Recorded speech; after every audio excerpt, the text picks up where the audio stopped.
Amen. Amen. Nous sommes en train de prier avant d'écouter la parole. Tu vas t'élever là où tu es. Tu vas prendre un petit moment dans la prière. Tu vas demander à l'Éternel de glorifier son nom au milieu de nous. Que le Dieu des Pères glorifie le nom de son Fils Jésus parmi nous. Élève la voix et commence à prier. Dieu a Dieu de se glorifier dans tes problèmes, dans tes combats, dans tes défis, dans chaque problème que tu as amené devant la présence du Seigneur. Demande à l'Éternel de se glorifier au milieu de tes problèmes et de tes défis. Élève la voix et prions au nom de Jésus-Christ de Nazareth. Élève la voix, commence à prier. Aide-moi à prier.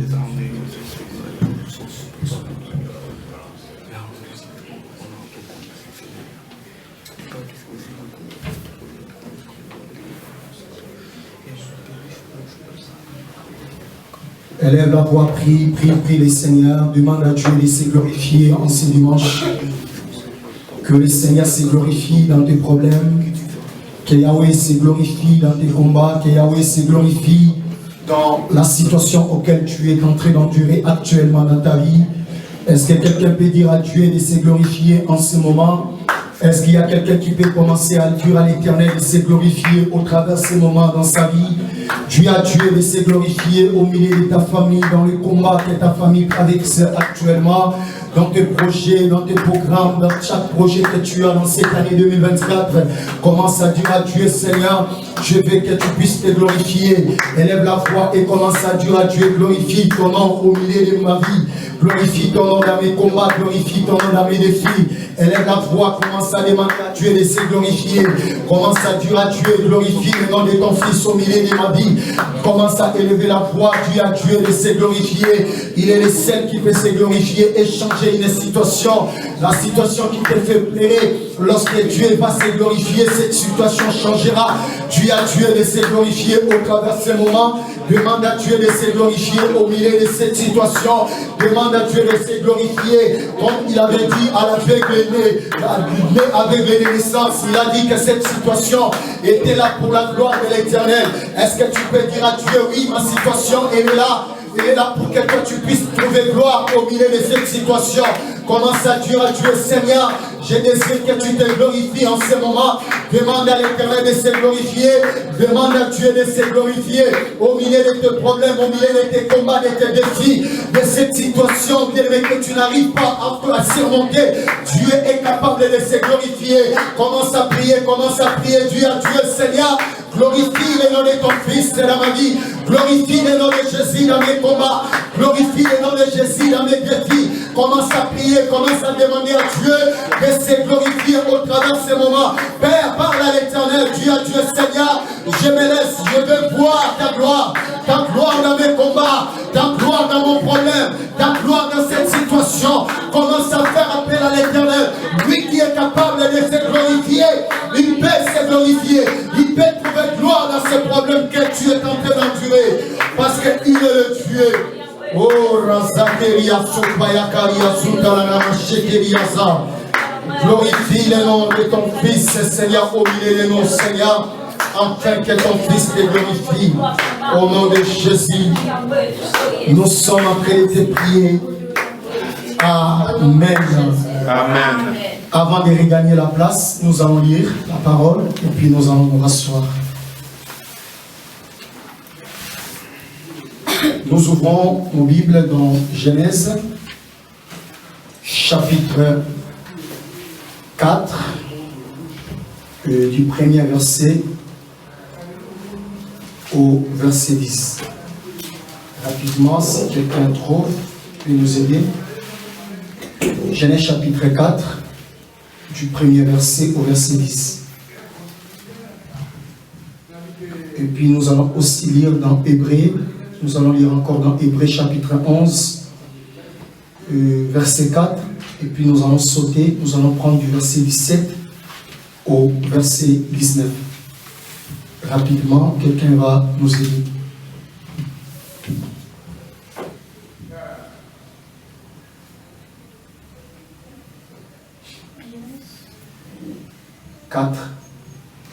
Du premier verset au verset 10. Genèse 4, premier verset 10. Je lis au nom de Jésus. Amen. Au commencement, Dieu créa le ciel et la terre. La terre n'était que chaos et Genèse 4, pas Genèse 1. Adam eut des relations conjugales avec sa femme Ève. Elle tomba enceinte et mit au monde Caïn. Elle dit, j'ai donné vie à un homme avec l'aide de l'Éternel. Elle mit encore au monde le frère de Caïn, Abel. Abel fit berger et Caïn fit cultivateur. Au bout de quelque temps, Caïn fit une offrande de produits de la terre à l'Éternel. De son côté, Abel en fit une de premiers-nés de son troupeau et de leur graisse. L'Éternel porta un regard favorable sur Abel et sur son offrande, mais pas sur Caïn et sur son offrande. Caïn fut très irrité et il abhorra un œil sombre. L'Éternel dit à Caïn, pourquoi es-tu irrité et pourquoi abhorrais-tu un œil sombre? Certainement, si tu agis bien, tu te relèveras.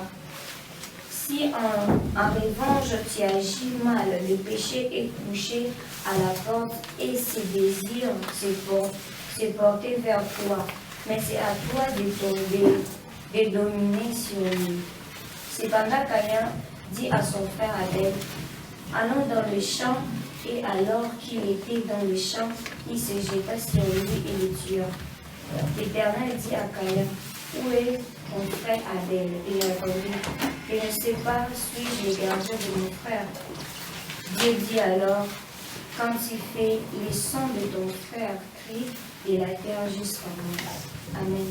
Amen. C'est par la foi qu'Abel a offert à Dieu un sacrifice plus grand que celui de Caïn. C'est grâce à elle qu'il a été déclaré juste, car Dieu a prouvé ses offrandes. Et c'est par elle qu'il parle encore, bien qu'il étant mort. Du 7 à 19.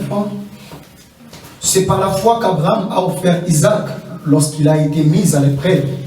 Oui, il a offert son fils unique en sacrifice, bien qu'il ait reçu le promesse, et que Dieu lui ait dit, c'est par Isaac qu'une descendance te sera assurée. Il pensait que Dieu était capable même de ressusciter les morts. C'est pourquoi il a retrouvé son fils par une sorte de résurrection. Parole du Seigneur. Amen. On peut nous rasseoir.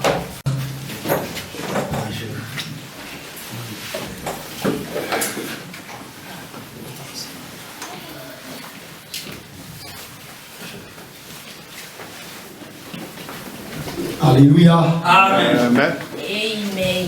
Que Dieu soit loué. Je vous salue tous en nom du Seigneur. Amen. Et une fois de plus, nous sommes très heureux d'être là pour partager avec nous la parole du Seigneur. Et nous prions que Dieu puisse glorifier son amour et sa grâce au milieu de nous et sa bonté parmi nous. Je voudrais faire juste la continuité de ce que j'avais partagé avec nous la fois dernière. Le thème était sur les préliminaires qui fait défaut aux chrétiens de ma génération. Je vous avais parlé sur les 2 points qui étaient comme de prix à payer pour être un véritable disciple du Seigneur. Le premier point était tourné autour de l'abandon du péché. Parce que même la parole de Dieu nous le dit, que celui qui cache ses transgressions, il ne prospère point, mais celui qui les délaisse et qui les avoue, il obtient miséricorde devant le Seigneur. Alléluia. C'est-à-dire que, étant enfant de Dieu, si nous voulons être de véritables disciples, des disciples authentiques, la première des choses qui était un prix que tout disciple est censé payer pour vivre réellement une vie véritable et que le Seigneur attend de nous, c'est abandonner le péché. Le péché dans toutes ses formes. On avait touché à Galates chapitre 5 à partir du verset 17 jusqu'au verset 21. Et là, on voyait comment l'écrivain, l'apôtre Paul, nous présentait les différentes formes de péché. Et il nous a parlé de leurs conséquences même, parce qu'à la finalité, il a dit, toutes ces personnes qui s'affectionnent aux choses-là, ils n'hériteront pas le royaume des cieux. Parce que le royaume de Dieu n'est pas un royaume qui est réservé pour des impudiques, pour des ivrognes, pour des personnes qui vivent, bien aimés, sous n'importe quelle forme de péché. Donc le premier point qu'on avait évoqué la fois dernière, pour être des disciples authentiques, c'était l'abandon du péché. Le deuxième point, c'était sur la capacité de savoir porter sa propre croix. Parce que là, c'est les paroles qui sortaient directement dans les bouches de Jésus. Il avait dit, celui qui veut me suivre, il doit se renoncer tout d'abord à lui-même et il doit porter sa croix et il me suit. Donc, c'est-à-dire qu'on ne peut pas être véritablement un disciple du Seigneur si on ne sait pas porter notre croix. Bien, mais la croix, on avait donné l'image de persécution, des combats, des difficultés, des problèmes auxquels on peut traverser dans notre vie. Parce qu'étant enfant de Dieu, la vie chrétienne, ce n'est pas une vie, bien mais qui doit être stable tout au long de notre parcours ici-bas. Il y a des moments où on sera à la hauteur, il y a des moments où nous allons marcher sur les épis, il y a des moments où on va traverser des vallées de l'ombre de la mort. Même l'homme que Dieu a appelé l'homme selon son cœur, l'homme qui est appelé l'homme selon le cœur du Seigneur, un jour il a écrit un psaume et à la fin, lorsqu'il part vers la fin dans le psaume 23, vers la fin à partir du verset 5 au verset 6, il parle en disant que même si je traverse le vallée de l'ombre de la mort, je ne crains aucun mal parce que je sais que tu es avec moi, ta houlette et ton bâton me rassistent. C'est-à-dire que, bien aimé, quelle que soit notre crainte de Dieu, bien, mais cela ne peut pas nous épargner à traverser par des situations difficiles. Parce que c'est ça qui fait défaut aux chrétiens actuels. Juste lorsqu'ils viennent en Christ, parce qu'aujourd'hui, l'évangile a été déformé.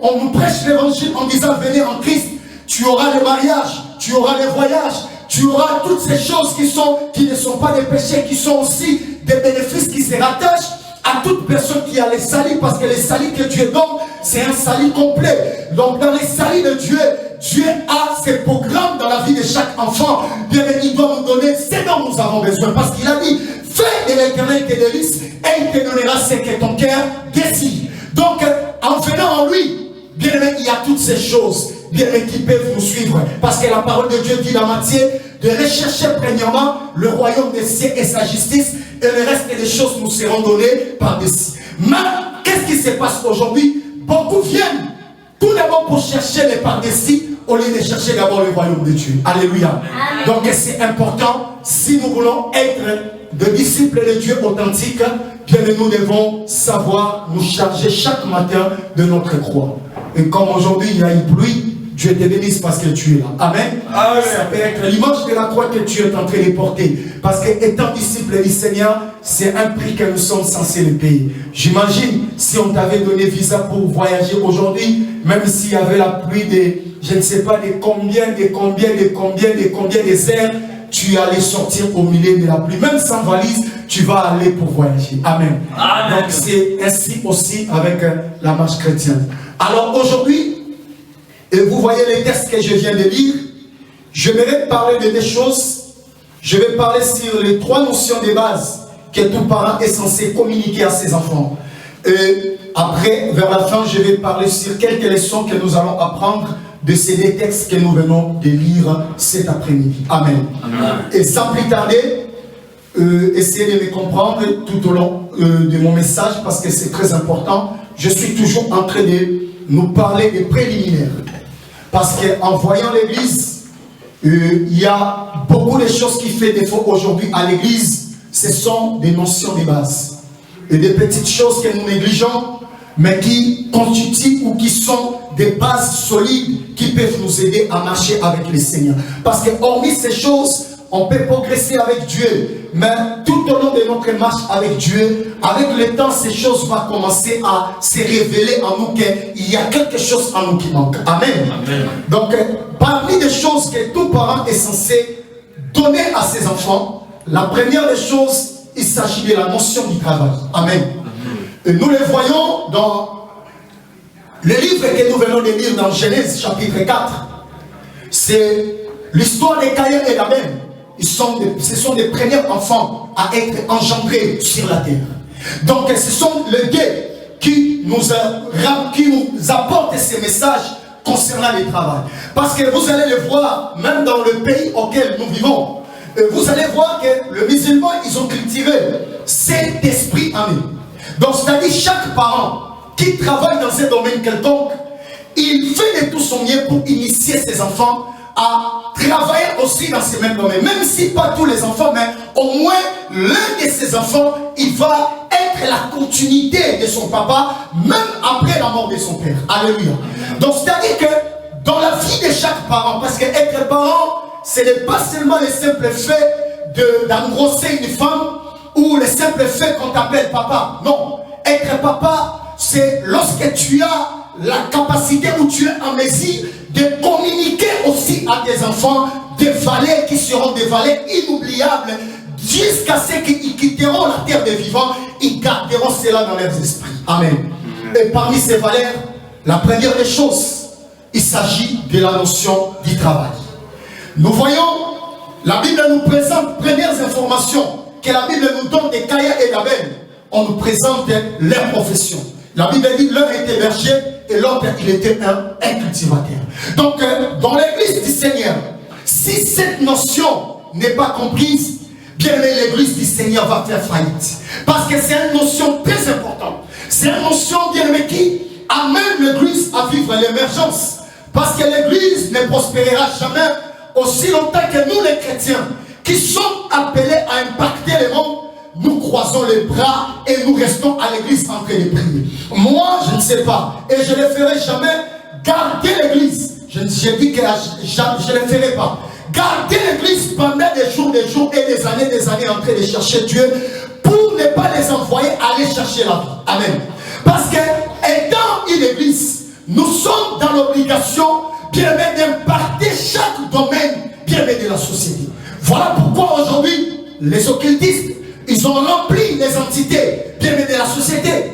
Ils sont partout, parce qu'ils ont compris que la place que nous, les chrétiens, on devait occuper, bien aimé, les chrétiens ont peur d'occuper ces places, sous prétexte qu'ils ont, bien aimé, le Saint-Esprit en eux, ils doivent rester en prière en train de chercher le Seigneur. Alors que, en réalité, nous voyons que c'est les mêmes chrétiens qui deviennent la racine de tous les maux dans notre génération. Amen. Amen. Chrétiens, Église du Seigneur, on n'a pas en nous la notion du travail.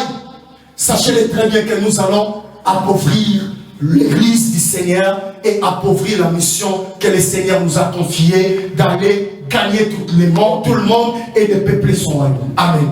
Première des choses et premier élément, étant parent, tu es peut-être parent en devenir.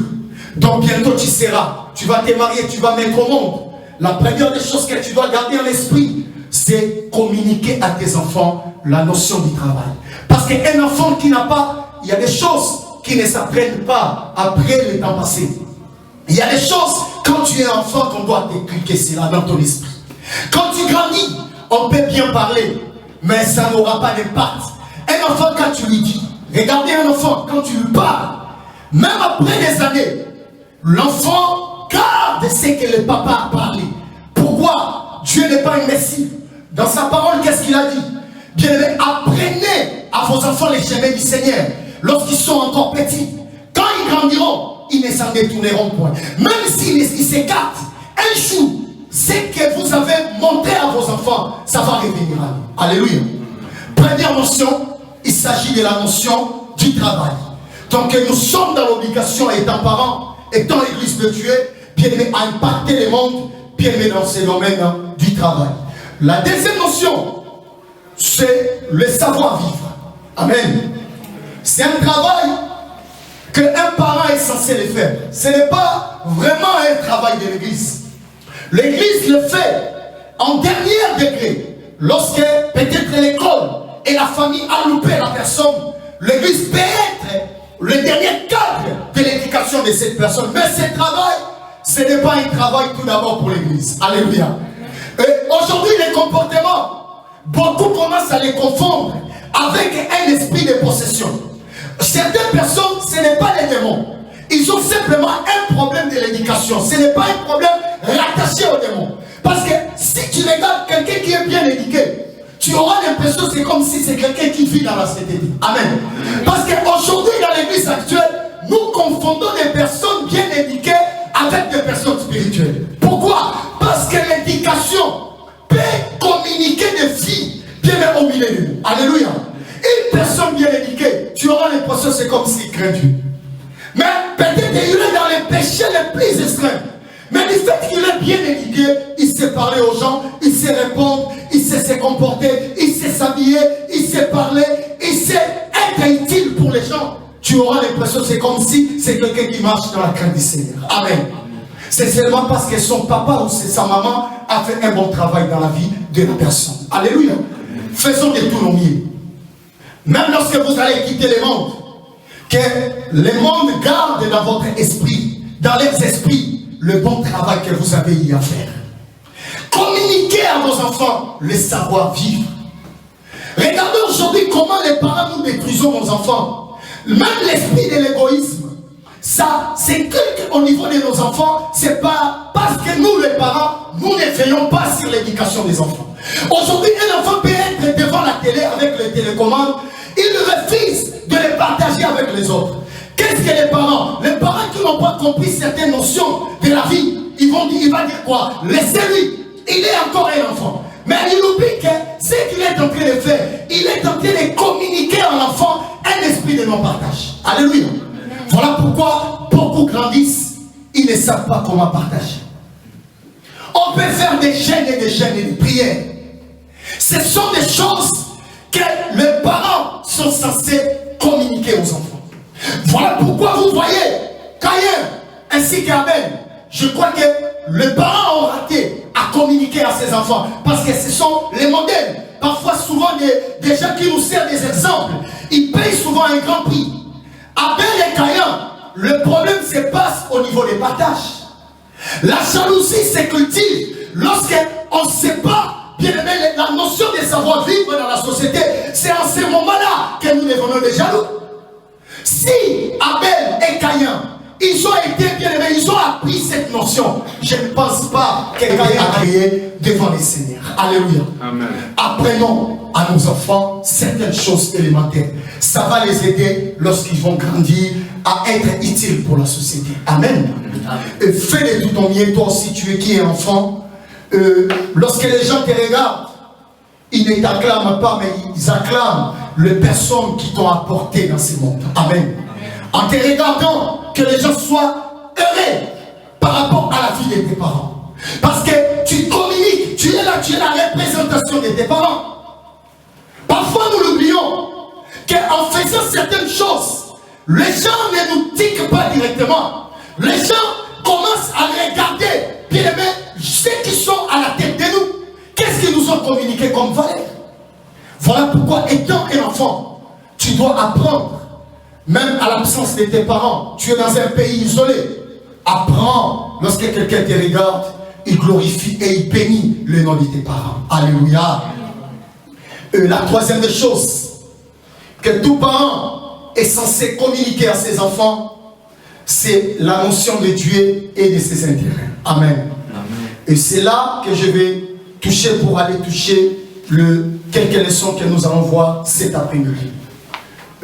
Apprendre à nos enfants Dieu et les intérêts de Dieu. Et moi je me souviens quand on était enfant, on partait à l'église catholique, mais en partant à l'église, avant de sortir à la maison, on nous donnait, c'était des centimes, c'était rien, mais on nous donnait l'argent en main. C'était une manière pour nous de nous montrer que nous sommes dans l'obligation de savoir reconnaître Dieu dans notre destinée. Alléluia. Mais parfois tu vas les voir, ce sont des choses inutiles. Mais quand tu grandis, tu vas comprendre l'utilité de ce que nos parents faisaient. Parfois c'était rien. On te donne 10 francs, tu vas mettre l'offrande. Vous allez voir des personnes qui ont des problèmes avec les offrandes à l'église. Ce sont des personnes qui ont raté ces notions. Un enfant qui a grandi avec ces notions de donner à Dieu depuis le bas âge, il n'a pas un problème pour le fait de donner à l'Éternel. Amen. Amen. Parce que c'est l'éducation qu'on a inculquée. Donc il sait que les dimanches, depuis que j'étais enfant, papa me donnait toujours 10 dirhams, papa me donnait toujours 5 francs pour aller mettre au panier de l'église. C'était une manière de communiquer à l'enfant la notion de reconnaître les intérêts de Dieu, même en étant enfant. Amen. Il y a des âges, tu peux pas chercher Dieu, l'âge de racine. Ça deviendra un grand travail, à moins que Dieu t'aide à arriver à parvenir à cela. Quelqu'un qui ne sait pas, depuis le bas âge, à respecter le Seigneur et les exigences de l'Éternel, quand il gardera toujours le même profil depuis qu'il était enfant. Amen. Amen. On doit apprendre à nos enfants le chemin de l'Éternel. L'enfant, il se réveille le matin, il doit se réveiller à temps pour être à temps à l'église. Ce sont des choses, quand tu les rates, c'est très difficile de les rattraper à l'âge avancé. Parce que ça reste dans les ADN de l'enfant. Étant enfant, on lui montrait déjà les chemins du Seigneur. Et quand il grandit, l'enfant entre dans l'esprit ce que les parents lui ont montré. Parents qui est présent, au-delà de tout ce que nous pouvons faire pour nos enfants, et dans la vie de nos enfants, il y a un grand travail à faire, c'est de montrer à nos enfants le chemin du Seigneur.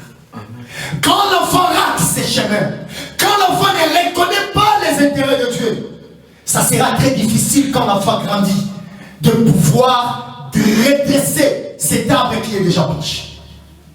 C'est pas à l'âge-là qu'on doit apprendre comment s'aimer. Ça doit être pour nous des rappels. C'est pas à l'âge qu'on a aujourd'hui qu'on doit nous apprendre que Dieu, ses intérêts doivent passer en premier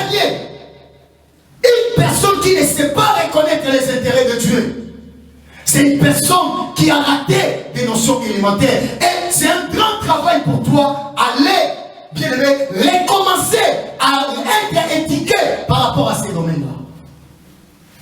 Est-ce que je parle à une personne? Amen. Des notions élémentaires.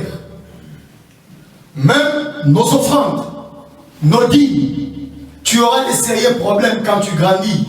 À l'âge de 30 ans, 40 ans, on commence à t'apprendre que quand tu travailles, tu as, parce que là tu connais déjà l'argent. Mais quand tu es enfant, tu as déjà travaillé ces domaines. Tu sais que chaque dimanche, je ne peux pas m'approcher de Dieu à ma vie. Je dois apporter quelque chose pour soutenir l'œuvre du Seigneur. Ce sont des choses qui s'apprennent au bas âge. Là même quand je te parle, tu vas m'écouter, après sortir ici, tu vas l'abandonner. Je nous ai parlé ici de prémices. Qui a donné son prémisse? Sa prémisse plutôt? Personne.